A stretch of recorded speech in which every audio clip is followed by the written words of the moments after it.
Long ago, before time began, our world was dark and desolate. Then God began to create order and beauty. First he commanded light to break into the darkness, and there was light. Next he ordered the raging oceans to go back so that dry land appeared.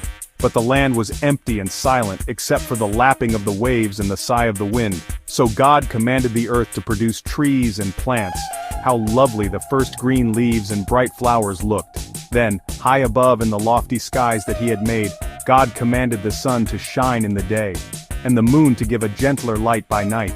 He created the stars to twinkle in the velvety darkness.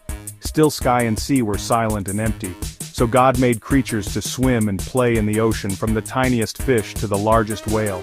He made the birds to sing sweetly as they flew among the trees. It was a beautiful world, and God saw how good it was. But the land was still empty.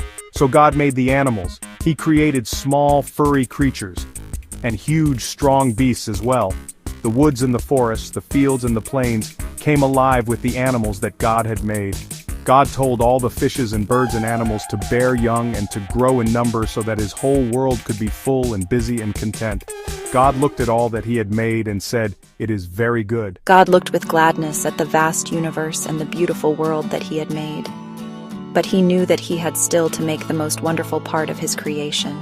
Now I will make human beings. They will have minds to think and know and love me, and I will put them in charge of this world to keep it in order. First God made the man, called Adam.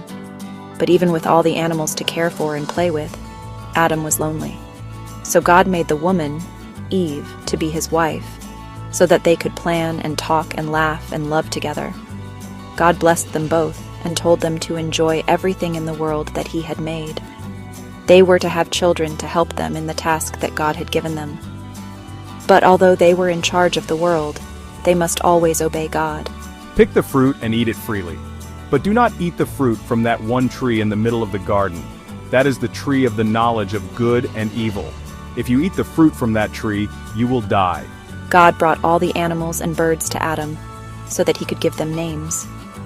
Adam and Eve talked to the animals and played with them, and they did just as Adam and Eve told them.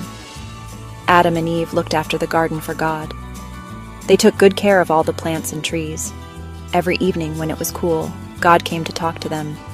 They would walk up and down, sharing all that had happened, until darkness fell to end another perfect day.